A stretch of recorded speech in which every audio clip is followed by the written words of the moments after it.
becoming everybody's favorite referee, man. They saw you on Fox last Saturday. We see you on Showtime this Saturday. What's it take to keep on getting these dates, man? A lot of hard work, a lot of dedication. Sometimes being a little bit too intense. Sure. It's all worth it because I love boxing and it's just great. Now, a couple questions. How does a California referee get an Atlanta fight day? Explain that to the fans. How does that work? It's being sanctioned by a couple of different sanctioning bodies, and the commission here doesn't have referees with, say, the depth that maybe some other places do. That's why they're bringing me and Bill Clancy in to handle the two championship fights. Bill's been doing it 37 years. And Absolutely. I've been doing it for a couple of days too, so we're fortunate enough that they reached out to us. And last week you had a stoppage. Tony Harrison said you probably stopped it too soon. I'll tell you what I said, but tell me what you saw in the fans. I'm really glad you asked the question because I don't get to explain. First of all, Tony was very gracious. When he first said that, it was in the heat of the battle. Sure. He didn't want me to stop him. But you got to understand, when a guy is fighting, I'm staying away. But when a guy gets knocked down, all of a sudden I got to put him on a rope. I got to see where he's going. And then he got knocked down a second time, and then I shortened that rope. And the reason I stopped it was based upon 2 hard knockdowns and what he did after the second knockdown. And I prefer a guy to run or hold. He was barely having trouble navigating, just moving around the ring. He did nothing for 25 seconds, and then as soon as Jamel, walked him down into a corner, he just covered up and was taking shots. Demonstrated to me he did not have his full ability to defend himself.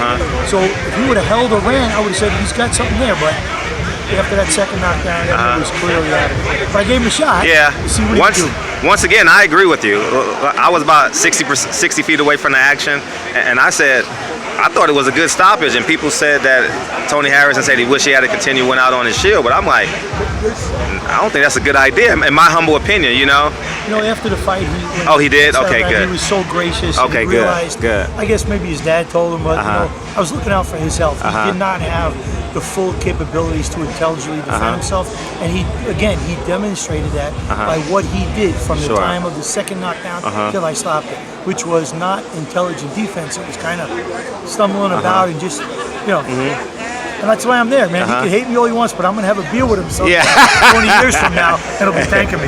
Ironically enough, today, Deontay Wilder just announced Wilder Fury 2 today. Awesome. MGM, Las Vegas. February 22nd. So you're going to be there as a fan, man. Absolutely. Yeah, you're going to be there as a fan, man. Anything you got coming up through the pipes? Nope. Teaching referee camps, anything as such? We might be having another class here pretty soon, and I'll let you know. Okay, thank you. Put it out there maybe in May or something in Los Angeles. Okay. Yeah, the other one was pretty good, so got a lot of people interested, and might do it again. Appreciate it. You want to jump in, or you good? Yeah, it's fine. Okay, yeah. How you doing, Mr. Clancy, man? Wonderful. How are you? I see you on a lot of HBO fights. HBO fights for years, man. Been lucky. Been very lucky. What's some of the most interesting? First, let's go with interesting. One of the more interesting fights you had, like with personality-wise, and there's always a little bit of something to each fight, but my favorite, or one of my favorites, is obviously Mike Tyson Etienne. Nobody knew at the time it'd be Mike's last victory. He fought 2 more times and lost, so I get to go down in the history books at least. Referee Mike's 50th and final victory, his 6th fastest knockout, and he was so gracious. He remembered the politics that got involved. I was assigned by Tennessee to referee him and Lennox Lewis, and because of boxing politics, I had to take myself out. But Mike remembered that, and after the fight was over, he was very gracious, and we had a nice talk about it. And it really struck me how down to earth a guy he was. He's just a really nice, caring guy. So a lot of people just think he's a thug and he's mean and all that stuff, and yeah, that's a piece of him, but he's a lot deeper than people ever thought. So that's always set with me. Knockout. 49-second knockout, first round, Clifford Etienne, man. I tell you, he was, you never lose your power. I was hoping to get some rounds. Obviously. It was an easy night. 49 seconds, anybody will take that. But, then Manny Pacquiao on the undercard of Tyson Lewis, I got to do that. And he was 122 pounds, coming up in weight, and beat a 3-time world champion. And the very first shot he landed on the guy's eyes just was like, he couldn't believe it. This little guy had that kind of power. So, been very fortunate to referee some really good guys. his meteoric ride to 54. Could you see him going to 54 when you had him at 22?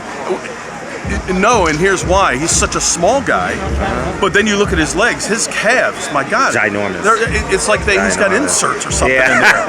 And so, from that standpoint, yeah, I mean, it wasn't out of the realm of possibility.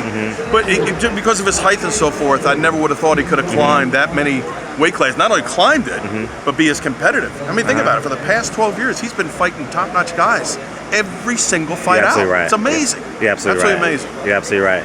Any fight you wish you would have had? Tyson Lewis, obviously. Tyson, yeah. But you could have. I could. Well, yeah, I would have won the battle or lost the war. As they Absolutely say. right. So Absolutely discretion right. was the better part. 2 points, low blow. It's all fair in love and war. It's all fair, man. It's all fair. Well, we appreciate you have the undercard of Badu Jack, Yeah, John it's gonna be a good fight. Pascal. Looking That's some forward to it. undercard. Yeah. You're right. I'll take it. You're right. And you have the main event, Gamboa, who just literally just walked right by you, and Tank Davis. And I don't think Davis is here yet, eh? no, he's not. He's gonna make a Hollywood entrance probably, and we'll know when he comes because the energy's gonna change. Do you see a pattern between us now? And what I mean by that is, every time there's a fight now, at the level that we're talking about, that we're doing, there's always going to be controversy. Yeah. No matter what you do, someone's Man. You see what I'm saying? Yeah, I agree with your stoppage on Harrison, and I agree with what you did with, like I said, with Porter and Spence. Like, no one's gonna talk about the illegal stuff Porter did and the elbows, and you said just play on, and maybe some is, but you know what? Every fight stands on its own, like a marriage. Your marriage is different than his marriage. Exactly. You get what I'm saying? Well, look, we got Jose Uzcategui here. Yeah. Okay. Yeah. Guess who DQ'd him? Yeah. Oh yeah. So there's controversy, but you know what? Yes. Again, as a referee, I don't know where the camera is. After he had hit him late in the second round, I went to the corner. Well, the cameramen were focused on Durrell to see how buzzed he was. Yeah. So they didn't see me admonish him and warn him if he did it again, he wasn't going to consequences. But I learned something.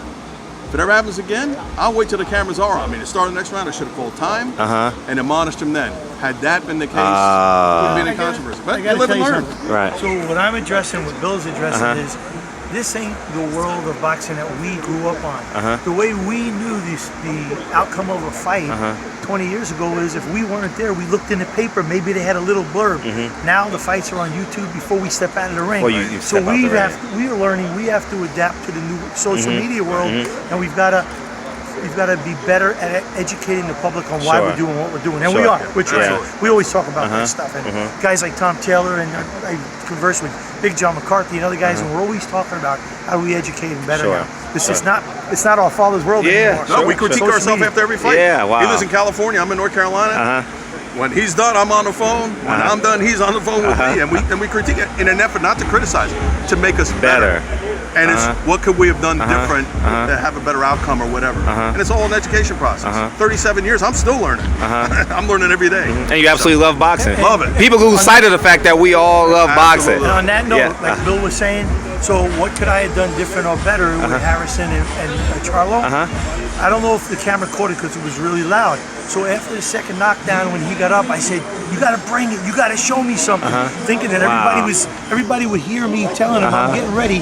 What I should have done when he was on the ropes to make it better, fight or get out, come on, and then jumped in. But he was in trouble. I jumped in, but I should have tried to educate a little bit before I did. That's caught the up in the difference, and moment. that's what Caught up, man. we're caught up and worried about the guy's safety. But you see what I'm saying? It's these little things that we pick up from each other and what we got to do better in the future. That's going to make everybody understand what's going on. So, well, keep on doing a phenomenal job. Thanks, man. Thank Thank you very much. Appreciate y'all. Thank you. Appreciate you. Thank you, y'all. Thank you.